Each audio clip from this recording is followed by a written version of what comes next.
La salle de consommation, elle a deux types d'objectifs. Des objectifs de santé publique. Son premier objectif, en fait, c'est d'améliorer la santé des usagers de drogue.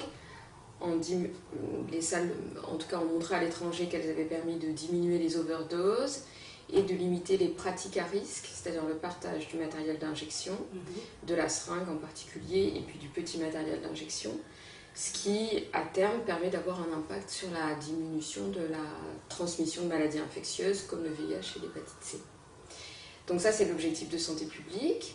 Il y a également un objectif qui est rattaché à cet objectif de santé publique qui est de permettre d'accéder aux soins, de faire accéder aux soins des populations d'usagers de drogue très marginalisées qui ne fréquentent pas les dispositifs existants. Et puis ensuite, il y a un deuxième grand objectif là, qui concerne plutôt l'environnement social et urbain, c'est améliorer la tranquillité des riverains. Puisque la situation actuelle autour de la gare du Nord, là où la salle vient d'être implantée à Paris, c'est une présence importante des usagers dans l'espace public, des usagers qui injectent dans l'espace public, ou dans l'espace public, c'est-à-dire dans les sanisettes, mais également parfois dans les parkings ou dans les cages d'escalier, et puis des seringues qui traînent dans la rue, dans les cages d'escalier, et donc qui constituent des problèmes à la fois pour les usagers de drogue en termes d'hygiène, et puis pour les riverains en termes de tranquillité et de sentiment d'insécurité.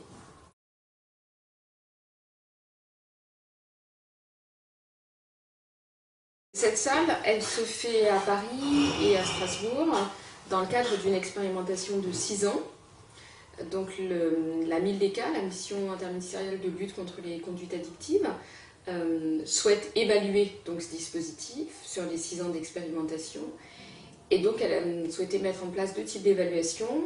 Une évaluation donc, sur les aspects de santé publique, qui est confiée à 4 équipes de recherche, 3 équipes INSERM et une équipe CNRS. Donc mon équipe s'occupe du suivi donc, de ces usagers. Donc, une cohorte va être mise en place auprès de 680 personnes sur les 4 villes. Et donc nous, au CERMES 3, on va être chargé donc, de suivre la cohorte d'usagers sur Paris. Donc sur Paris, on va recruter 250 personnes. L'idée, c'est de les voir 4 fois sur une année pour évaluer l'impact que la salle va pouvoir avoir sur l'évolution de leurs pratiques à risque, leur amélioration en termes d'insertion sociale et puis leur conduite délictueuse. On va comparer en fait des usagers qui fréquentent la salle et des usagers qui ne fréquentent pas la salle. Ensuite, il y a un deuxième volet de l'évaluation qui est un volet qui concerne l'acceptabilité sociale du dispositif.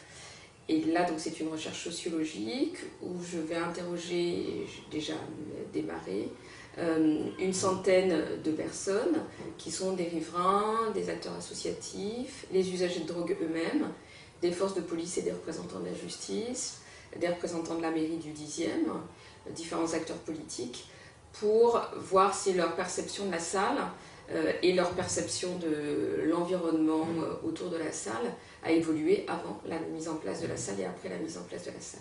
Sur ce deuxième volet, je travaille également avec une ingénieure d'études dans mon équipe qui s'appelle Carole Chauvin et qui est amenée à faire des sorties de terrain tout autour de la salle pour comptabiliser ce qu'on appelle les traces de consommation, c'est-à-dire la présence de seringues par exemple, ou de flacons de méthadone. Et donc ça, c'est un travail qu'on a démarré déjà il y a un peu plus de 18 mois et qu'on va poursuivre pendant plusieurs années pour voir l'impact de la salle également sur ces traces de consommation dans l'espace public. Et puis on est en train aussi de travailler sur des indicateurs qui vont nous être fournis par différents organismes, la police, les parkings aussi qui sont autour de la salle, une institution également qui s'appelle la coordination toxicomanie 18 qui collecte des données depuis longtemps sur ces questions-là, de traces de consommation dans l'espace public. Et on va utiliser les données qu'ils collectaient auparavant, on va suivre avec eux ces nouvelles données et l'ensemble de ces données qualitatives et quantitatives vont nous permettre aussi d'évaluer l'impact sur la qualité de vie dans le quartier et puis la tranquillité de manière plus générale.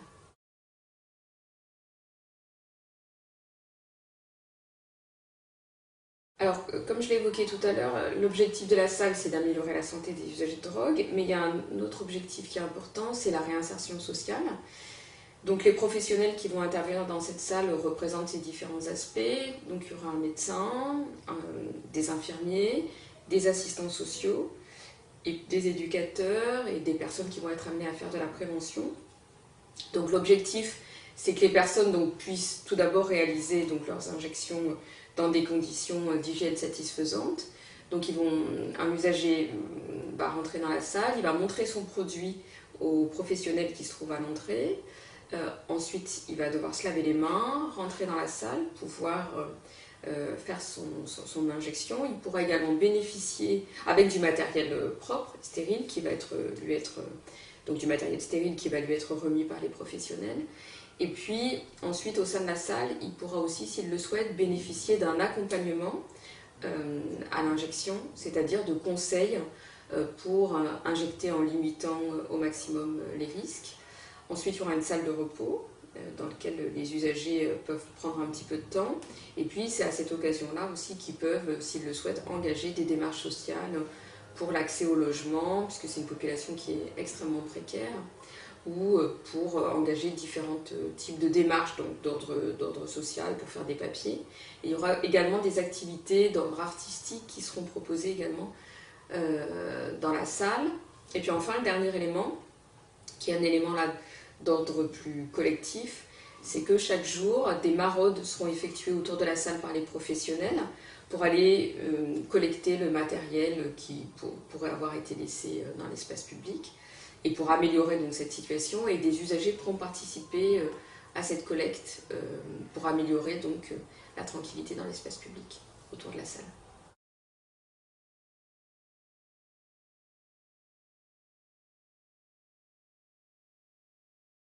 Oui, c'est prévu. En fait, cette étude ANRS Early, elle a été mise en place par l'association Médecins du Monde, l'association AIDE et une équipe de recherche marseillaise qui s'appelle le CESTIM. Et donc, elle a montré son efficacité en termes de diminution des complications liées à l'injection, par exemple, et d'amélioration de l'accès au dépistage. Et donc, l'association Gaïa a décidé de mettre en place de l'éducation aux risques liés à l'injection au sein de la salle. Et donc nous sommes en train également de faire un travail là, qui est financé par SIDAction, qui est une analyse qualitative de l'impact que ce dispositif éducation au risque lié à l'injection peut avoir à la fois sur la vie des usagers, la manière dont ils s'approprient ce dispositif, et puis également l'impact que ça peut avoir dans les pratiques professionnelles. Donc c'est un travail que nous allons réaliser sur plusieurs sites, à partir d'un site de Médecins du Monde, de l'association Charonne, de l'association SIDA Parole qui se situe à Colombes, et puis au sein également de la salle de consommation avec Gaïa.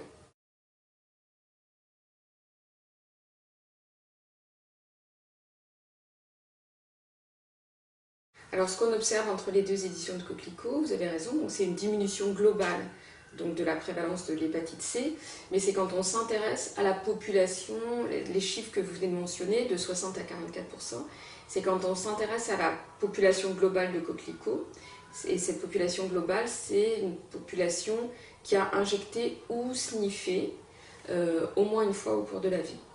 Si on s'intéresse uniquement à la population des injecteurs, là, la prévalence de l'hépatite C, elle est beaucoup plus élevée, puisque en 2011, elle était de 64%, alors qu'on était aux alentours de 70% en 2004. Donc en fait, on observe une diminution moins importante de la prévalence de l'hépatite C au sein de la population la plus exposée, qui constitue la population des injecteurs. Donc c'est pour ça que les résultats sont plutôt positifs pour la population globale, mais il reste encore préoccupant pour la population des injecteurs, qui est la population qui va fréquenter la salle.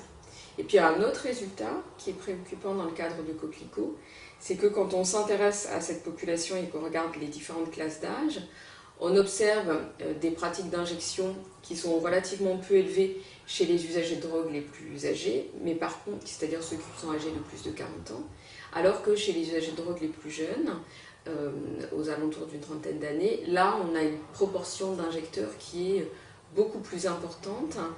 Et autre élément également qu'on vient de publier dans la revue d'épidémiologie et de santé publique, on voit que certaines régions, comme par exemple le nord de la France, les régions de l'île, qui auparavant se caractérisaient par des pratiques d'injection moins importantes que d'autres régions, comme la région du sud de la France, comme Marseille, qui avait une tradition de l'injection importante. Donc ces régions du nord ont actuellement une proportion d'injecteurs actifs qui est presque équivalente à celle qu'on observe ailleurs. Donc en fait, on voit qu'il y a une diffusion en fait, de la pratique d'injection sur l'ensemble du territoire et donc une espèce d'harmonisation comme ça un petit peu des pratiques et en particulier des pratiques d'exposition au risque VIH et hépatite C.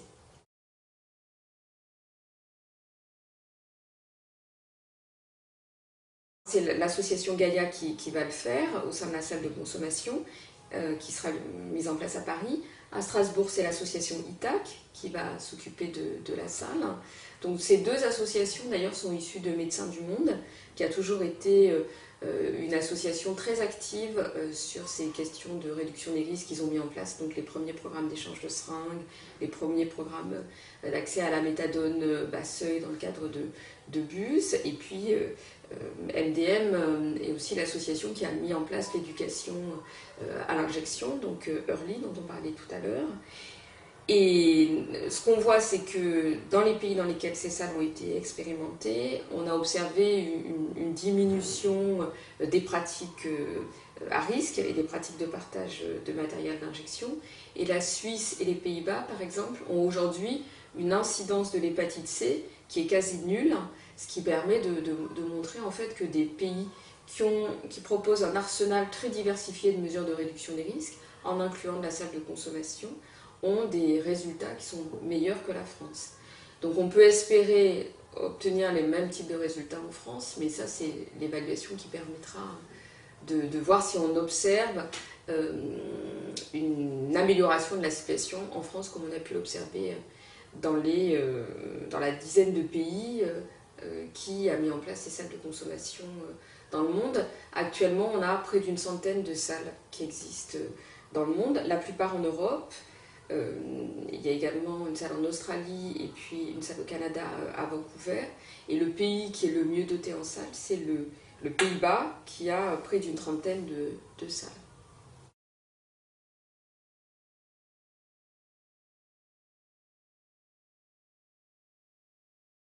La France a eu du retard au départ, c'est-à-dire que la première mesure de réduction des risques qui a été mise en place en France, vous avez raison, c'était dans les années 80, c'était en 1987, donc c'était la libéralisation de la vente des seringues en pharmacie.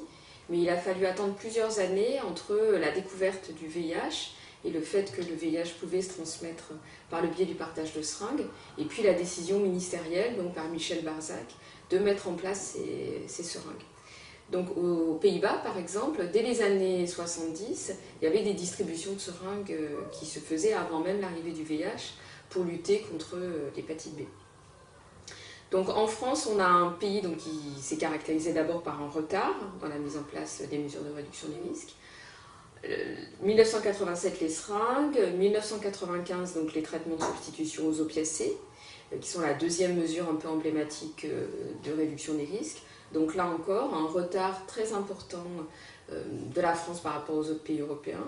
Mais ce qu'on peut dire aujourd'hui, c'est que la France constitue quand même un modèle en matière de réduction des risques sur la question des traitements de substitution aux opiacés, puisque après ce retard, on a aujourd'hui un des meilleurs taux de couverture au monde en matière de traitement de substitution aux opiacés. On estime qu'environ 85% des usagers de drogue injecteurs sont bénéficiaires de traitements de substitution aux opiacés. Par contre, il y a d'autres résultats qui sont quand même préoccupants. Là, dans un article qu'on vient de publier dans la revue d'épidémiologie et de santé publique, on a montré que les usagers de drogue qui fréquentent les dispositifs de réduction des risques ont quand même des difficultés à se procurer des seringues. Donc on a 30% de ces usagers qui pourtant fréquentent ces dispositifs de prise en charge et de réduction des risques, qui déclarent avoir eu des difficultés pour se procurer des seringues au cours des 6 derniers mois. Et quand on regarde, par exemple, la Seine-Saint-Denis, qui est un département dans lequel on a fait l'enquête, là on a 6 usagers sur 10 qui déclarent avoir eu des difficultés à se procurer des seringues au cours des 6 derniers mois. Donc on voit qu'il y a vraiment un effort à faire actuellement sur l'accessibilité au matériel d'injection stérile. Et puis, un des derniers dispositifs qui manquait en France, c'était la mise en place de ces salles de consommation. Donc, la réduction des risques, elle a été évaluée dans le cadre de publications internationales, et donc il a été mis en évidence que les programmes d'échange de seringues, les traitements de substitution, les salles de consommation avaient une efficacité importante sur la diminution des pratiques d'exposition au VIH et au VHC, comme la diminution du partage de seringues et de petits matériels. Et donc c'est la raison pour laquelle c'était vraiment important de pouvoir voir si la mise en place de ce nouveau dispositif allait permettre d'obtenir en France des résultats aussi satisfaisants que ce qui a pu être observé dans des pays étrangers.